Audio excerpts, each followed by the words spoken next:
Remember when flagship Android devices cost less than $700? Well, those days are long gone. With those prices getting higher and higher, low-budget phones are getting more important, especially because those devices are getting better and better. Ulefone U008 Pro is a phone which gives a good name to this price range, and here's my review just for you.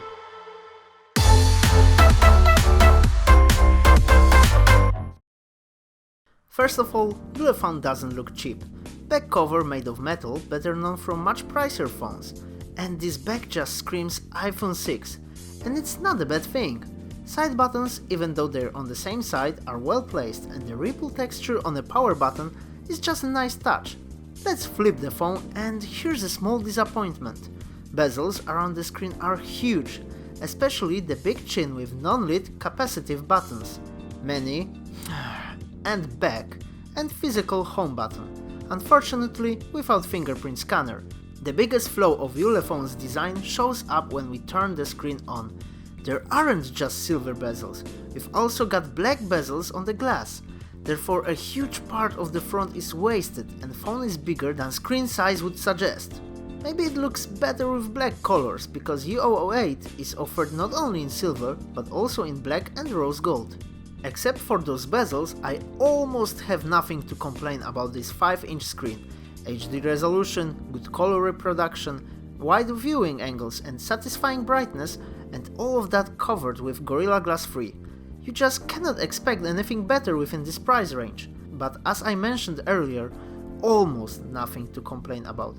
So what makes me say so? Well, during my time with Ulefone, it tended to register my touches not exactly where I intended to tap.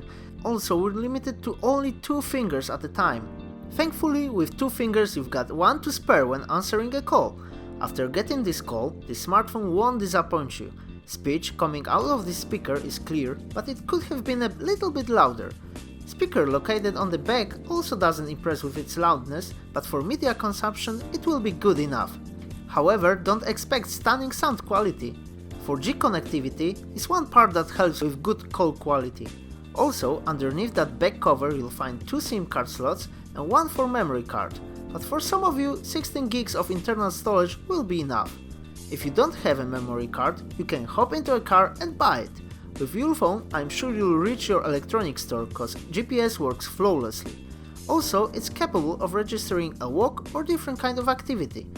Maybe some of you would prefer to have GLONASS and compass. Well, in U008 there's no such thing. But you'll find accelerometer, proximity and light sensors, which worked as intended. And what's powering these components up? Under the hood we have 4-core MediaTek NT6737, same as in HomeTom HT17 but with higher frequencies, and 2 gigs of RAM. And to be honest, this tandem is more than satisfying. Apps are starting much quicker than you would expect from this price range. Couple of apps can run in background without any problems. I also experience less lags and stutters than you would imagine.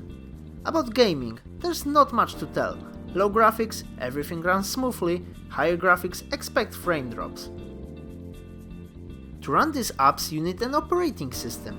With Ulefone we get what seems to be a standard these days, Android 6.0. Android is almost unmodified. I'm really surprised with Launcher, which is real close to the stock one. While testing, I didn't have an urge to change it to Nova, probably available customization options helped with that. Ulefone of course added some customization of its own. For example, app called Parallel Spaces, which allows to create copy of any app and login with different account. Floating button, which provides us with bunch of options, one of which is floating video window, or launching apps with a gesture. Honestly, I didn't use it at all. There's also something that Ulefone pompously named Intelligent Somatosensory, which comes down to using proximity sensor to control certain parts of interface. Interesting addition in which I didn't find any usefulness. Unfortunately, Ulefone U008 Pro isn't certified by Google. You know what would be a great addition to wrap this package up? Good camera. And the one in Ulefone is just that. It's the best camera in budget phone I have tested so far. Photos in good conditions come up clear and quite sharp with correct colors. With worse lighting conditions, we lose sharpness in details, but flash will help where it's possible. Well, just take a look at some photos.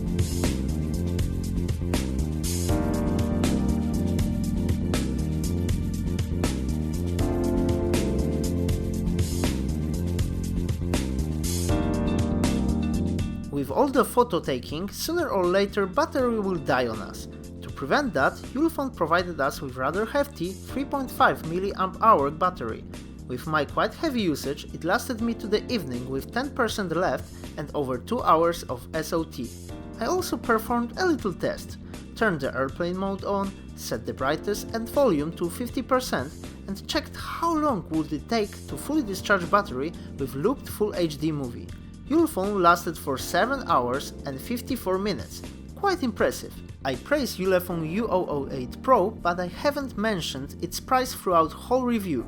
Most sellers offer this phone for $80, and if you're lucky you may, just like me, get it $10 cheaper. So if you're on a tight budget and don't mind the bezels nor poor 3D gaming, then there's nothing more I can add than to recommend this phone to you.